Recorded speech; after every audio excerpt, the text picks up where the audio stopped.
Well, it's a joy to be here. Sherry isn't with me. She sends her love, and some of you probably put two and two together, but I do want to say thank you for all the love and concern and thoughts and cards that you sent on in extending sympathy towards us as our. My mother was 92, and she lived a good life, a wonderful Christian life, and just the last 4 months, so she wasn't in good health. But I do want to mention this to you. Mom and Dad celebrated their 70th wedding anniversary the first week of December, and then New Year's Day is when Mom went to be with the Lord. And I've said for 72 years, she did just what we have done, partake of the Lord's Supper every Sunday, except that Sunday. And I just love the image of her. We were all around her. She took her last breath and went on to be with the Lord that Sunday. So thank you all so much. You've meant so much through the years in so many ways. And we love you dearly. And I would like to share a little bit about our work and what's happened. I'm glad that my son Lee is here with me today. And bringing up about Sherry again, it's just that my dad's 96. He's in fairly good health for his age, but we just kind of need somebody with him. So Sherry and I got back from Africa while my sister took care of my dad. We got back from Africa, and I want to share with you some of the things that are happening there. And as I've said before, I don't ever want to stand before you and you think we're standing in the same place, because we're not. Next. So this past summer, we were able to drill 11 more wells. What does that mean? 7,000 more people are drinking clean water. And I just want you to know, with our wells, because some individual families have played a part in drilling wells through the years. We have done 124 wells. We have 317, a little over 317 people that get clean water every single day from these wells. And from the wells we drilled this past summer, we have had 138 baptized. Now that's from the wells. That's not the total of people that obey the gospel. I'll get that to you in a minute. But I just want to thank you.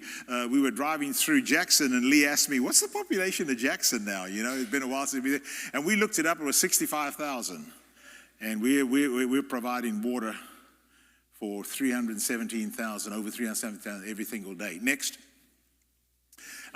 So during the drought seasons and areas where there is no water to drill, some of the high density areas of 30 to 50,000 people, the municipality will shut the water off. And some of those, if you can believe it or not, some of those housing divisions get water once a week. And so what we have done at our center, we found a lot of water when we drilled our well. In fact, the guy said, "You hit the lake." And so what we did is we were taking water to these people. We had 2 trucks, and we bought containers, and we were sending it just constantly, about 5 hours a day for several months. And next slide. And this is what happens. People want to know who you are and what are you about, and why are you doing it. And so we had to then go build a baptistry and take it with us in the trucks, because people were ready to obey the gospel after they studied with us. Next slide. So just to share with you the legacy of drilling wells, okay? Clean water brings health and longevity.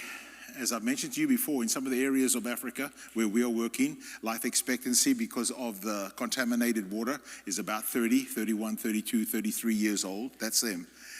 It also brings education, because the people that go get the water from the dry riverbeds where they got to dig that dirty water and bring it are girls, teenage girls and young adult girls, ladies that have to stop their education. They do not go to school anymore because they got to go get water. And we have sent so many young girls and ladies back to school just by drilling a well. Clean water is also a livelihood, because a lot of our brothers and sisters, where we drill a well, it's either where a congregation is going to be or where we're planning to plant a congregation. And then we invite the community to come get water and grow vegetables with us. And then they can sell it. And we've got a lot of small businesses going on because they're selling cabbages and carrots and corn and all of that, because we have water now 365 days out of the year. And the other one, of course, is Jesus Moments. We've even planted over 34 congregations that have come from just drilling a well. And we are thankful for all those that have obeyed the gospel. They came in contact with physical water, and then they heard about living water. Next slide. So our clinic, I just want you to know that we have for some of you that might not have seen this presentation before, I always try to bring up the clinic. This is something we opened in 2017. And it is a clinic that half of it is maternity, and then half of it's everything else. And you can see all the things that they're doing. We've had over 200 babies born there already, you know. So we had 34 born last year. I don't know if there's been any yet this year. But they also on the front line of medicine. They treat TB and AIDS and COVID. And I'm telling you, we have prayed for those nurses. You know, there are certain, we all have our prayer lives, and mine breaks down to those that I really want to pray for on a daily basis. Those maybe weekly and monthly, but the nurses have been daily, and none of them have got COVID. And there's no telling how many people they've treated with COVID. And we are so thankful for that. And there's a lot of other things that they do anyway. Next. So we have preschool. And Keta 9 graduated in December. They look so cute in their mortarboards. But we go from that age to the next slide, which is our first preaching graduates. Last year, all those men had gone through our preaching program, and they had all graduated. A lot of them had already been preaching, but they wanted a formal study and education, and we are so thankful for that. I just want you to know the church is growing immensely in Southern Africa. Next. Feeding program. Some of you are part of this. Now, I just want to shout out to a couple of families because they've been with us from this church for 11 years, 12, 13, 14 years, you know. I want to thank Jim Ballou and Peggy, because they help sponsor children, because we're not only feeding them, we're sending many of them to school, and they've been sponsoring for a long time. And then the Bradfords have been helping with this feeding program, and this is a brand new one. We wouldn't be able to do these new feeding programs if it wasn't for people like that as well, and for the church as a whole that has helped. Some of you have given at a one time, put this towards the children, whatever, and I just want you to know what a blessing that is. Now, let me say this. What happens to these children? They're small little kids, you know, and we're feeding them. Next. There's a perfect example of these children you see right now. We've planted a church, and we've started feeding them in an area, a brand new church. Next slide. These boys that you see on the left of your screen, those little boys, are the grown young men you see on the right. And we started feeding them at that age, about 11 or 12 years ago. And they have all obeyed the gospel, and they're all part of the Nkulamani Church of Christ. And the guy wearing the shirt that looks like it has a red flower on it is he's doing his A-levels. That might not sound like anything familiar to you, but I want you to know he's in a pre-med program. So those 3 orphan boys that we started feeding, it looks like one's going to become a doctor, a Christian doctor, and now think what's going to happen. So when I come here and I talk about this Partners for Africa, that's all of us. And the things and how God multiplies, just amazing. Next. We have youth encampments in different parts of Southern Africa during the Christmas holidays, and that's their longest time. That's their summertime, so it's about 6 weeks. So we have them at different times, before Christmas and after the New Year. And this is in Venda. Look at them coming. There's no buses to pick them up. We just tell them we're having a Christian camp, and look at them coming. Now, you'll see on the front row that young people are the same everywhere. They all like to express if you put a phone in front of them, you know. You can see them doing their thing. But I mean, these are all, and what happens during these times? Next. We have so many that come to the Lord. And just want to thank you, Marlon, for making this happen. Next slide. So we had 989 born again last year. And we are thankful. That's the country of Namibia, Zimbabwe. We're in 6 countries now. We started just off in Zimbabwe, and now we're in 6 countries. Next slide.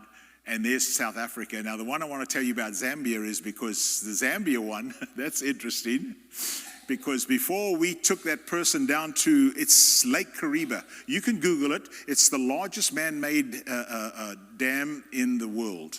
You would have to drive from here to Nashville. That's the length of it, at 60 miles an hour, and it's 50 miles wide. It's filled with all kinds of fish, but also crocodiles and hippos. And so before we took the young lady down to be baptized, we had to get poles and stick them in the water and make sure there wasn't any nefarious situation that was about to happen, you know? So, but next slide. This is one of the congregations that we have planted on the campus of the high school, and I'll get to that in a minute. It's 3 years old. We're having between 160 and 180. They've already grown out of their facility, and it's overflow crowd every Sunday morning. Next. This was a congregation we planted in July. And so you see all the children on the right. What are you're in a poverty-stricken area, and the kids have nothing to do because they have no power. They live in mud huts. And here comes a preacher, Tosa Banda, and he says, I want all you kids to come, and he's already touched base with their parents. I want all you kids to come this Saturday. We're going to have Bible lessons, we're going to play games, and he starts with those kids, and those kids lock in, and for 2 months previous to the opening of planting the church, he's worked with these kids, and now their parents start coming.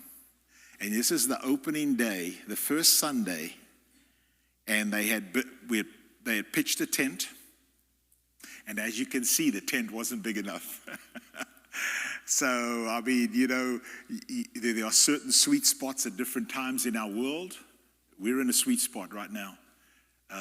92 churches in 15 years. When I came and met with the Milan elders 15 years ago and said, this is, you know, we want to start something from scratch.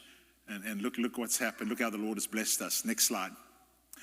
So we have leadership seminars that are going on continually because you can't baptize that many people and expect them, you know, well, good luck. We hope you stay faithful, you know. No, grab them and put them in one of our good works. Help feed orphans and in our Bible study program. That's apart from going to church services. We want you. And you men that are aspiring to be teachers and ministers, and you ladies aspiring to be teachers, come on. We want you to know we've got seminars for you. Next. So this is me in 2015. And the bush that was given, I know I shared this with you last year, just this brief slide. But I just want you to see where we are, okay? So we opened up the school a year ago, Valentine's Day, February the 14th. Next. And I believe I might have showed this slide before I left. We had 2 classroom blocks done already. And we had our freshman class. Next. And so when we got there this summer, this was our 3rd block that was about to be done. There's and then you're wondering, what's that building on the right? That's a reservoir. Every one of our classroom blocks has a reservoir where we collect water.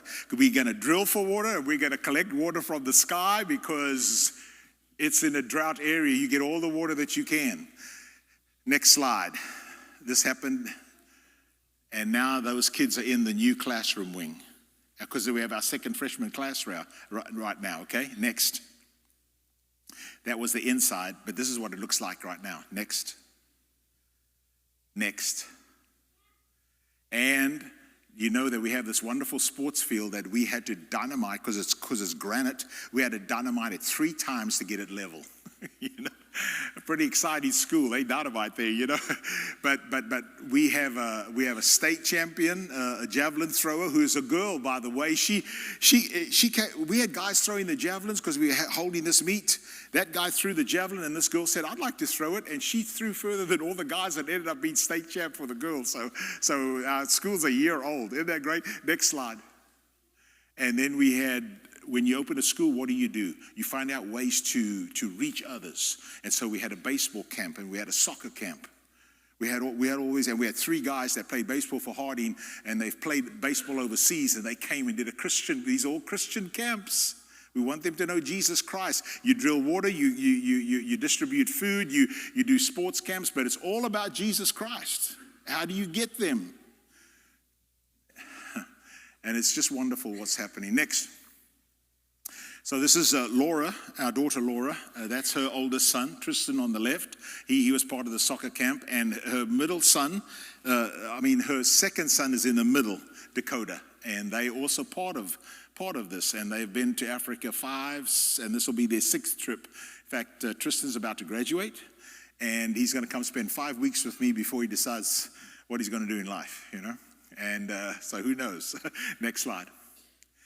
So when I was here last time, Sherry and I were absolutely overwhelmed by the generosity that this church gave to purchasing Bibles. This is our freshman class.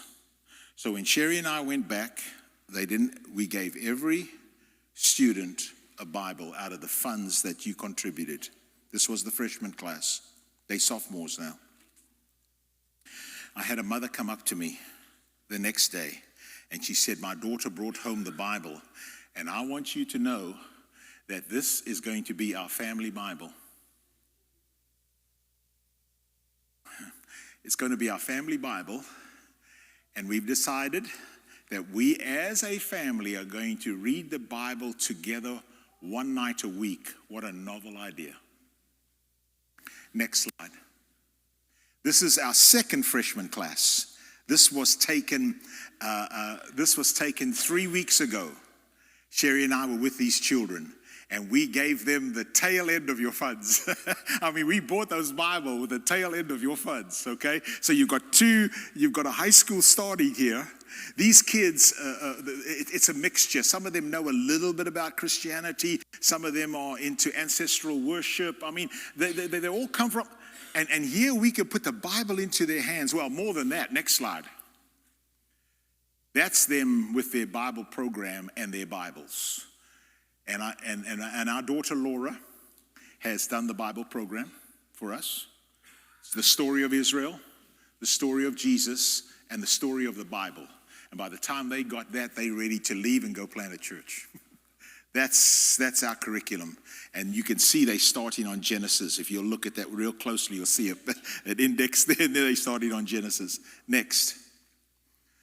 And this is some of the other distribution that we did. So let me just, we went into all kinds of areas of new churches and that, and distributed Bibles. So thank you. But I do want to say one other thing. Our goal this year is to really up the ante, and we want to raise $10,000 for Bibles, and we've already raised $6,500. So if anybody wants to help us, $20 a Bible, because we're anticipating so many more that we plan to immerse into Christ and new churches that we're going to plant. Next. Our home Bible study. Just want to throw this out to you. COVID kind of killed a lot of it, but we're up to 132 home Bible studies every week in Southern Africa. Next. It's my daughter Laura. This is our team, okay? Laura's on our team, and she's written the curriculum, and she helps collecting. Next. Lee too, and his son Boston. They help. It's wonderful to have this generational group. Next. And then Haley and Noma. I just want to say this. I've showed them their picture before, but Haley came here and he graduated from Heritage Christian University with a BA degree, and then he got a graduate degree from University of North Alabama, and then he went home and he met this lovely young lady, and she had a degree in applied chemistry. Then she has just completed her master's in chemical engineering, and because she did so well, the University of Cape Town said, we will give you a full ride for your PhD. And so what does that mean? Well, we're going to build our high school and we're building a university, so we've got to have some university professors, Christian ones, and so that's where we're heading. Next. So with spring coming on, summer around the corner, some of you might like to run. I don't know. My daughter loves to run. In fact, she just ran last Saturday a 30-mile race. And so, but they have a Tough Mudder. I don't know if you're familiar with the Tough Mudder. Tough Mudder draws thousands of people for its weekend-long events around the country. And this guy says the obstacles require as much mind power as muscle strength to get over them. And it's all about teamwork. With the Tough Mudder, it's not about winning, it's just about finishing. So what you need is you need a prepared mind, you need a prepared body, and you need a group of friends that says, okay, let's do it together. Which got me to thinking next about the Jesus obstacle. You know, Peter says he's a living stone. 1 Peter 2, 4, and 6. Peter says he's a living stone. For us that are here and that partook of this Lord's Supper, we know that's the foundation of our faith. We don't just say, well, we have faith. No, when we explain our faith, it's about the foundation that our faith is built upon, and that's Jesus Christ, okay? That faith. But he goes on to say, it's also but he's a problem. This stone is a problem that makes some fall, make some stumble, and it's because they fail to see him as the cornerstone of creation. Our church family of the first century next, they kind of set the path for us, don't they? They refused to honor the Roman gods. You see, the Romans believed the social and political order of the empire depended on their gods. And Jesus' followers didn't have altars. They didn't offer sacrifices. They didn't have shrines. In fact, some Romans thought that they were atheists. The first century Christians were bookish, meaning they shared the sacred writings at their gatherings. Oh, and their gatherings? The gatherings were made up of men and women of all classes, including slaves. Was that cutting edge? They challenged the social behaviors of the Roman world, you know. Romans often exposed the babies that they didn't want to the elements so that they would die. Christians would raise their children and love their children, and sometimes historians have said that they adopted children that their neighbors didn't want. Women were expected to be faithful in marriage, but men could just sleep around. Not Christians, not first century Christians. It was a husband and a wife, faithful and committed to each other in a monogamous relationship. Romans enjoyed the blood sport of gladiators' arena. Christians refused to play that game. And that's why many of them ended up dead in those very arenas. And so to be a Christian in the Roman world meant really a tough climb, a rough run, as it were. Next, let me read this to you. We can argue that it is no different today as we live in a culture that pushes us to worship the gods of sex and violence, and that values what is new and novel over that which is ancient truth.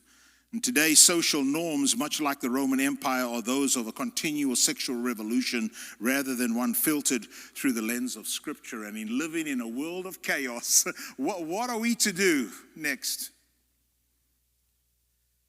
The source of our hope. I look up to the mountains. Does my help come from there? My help comes from the Lord, which made heaven and earth. Be my rock of safety where I can always hide. Give the order to save me, for you are my rock and my fortress. And isn't that what one of the elders this morning has just talked about? How we as grandparents and parents bring our children and grandchildren, let them study and know Jesus so that they've got something to fight against this world that really, it was woke in Roman times and it's woke today. Ashbury Christian University. Okay, I know you know the story, but I've just got to bring it up. Because it touched my heart so much. It's in Westmore, Kentucky, just 6,000. February the 6th. It's a Christian university. So some of you that are going to Freed-Hardener or whatever, you know you're required to go to chapel. And there you're required to go to chapel 3 days a week. And chapel, they got 3 guys to stand up and finish a song, and then they dismissed chapel. Except for 18 or 19 students who kept praying. A group in the center aisle, and another group sitting in the middle here with the pews, another group up by the stage, and 2 or 3 against the wall. And they kept praying. And it went from February the 8th to February the February the 26th, I believe, it went to there. And it didn't stop. And between that date and this last date, tens of thousands descended on the little town. They not only came from all over America, but they came from New Zealand, Singapore, Mexico, Canada. In a world of 24/7, this is why I brought it up. I mean, one reason I brought it up. First of all, to say that there's 18 and 22-year-olds, just 18 or 19 of them, and look at the change they make. And so I'm saying it doesn't take numbers.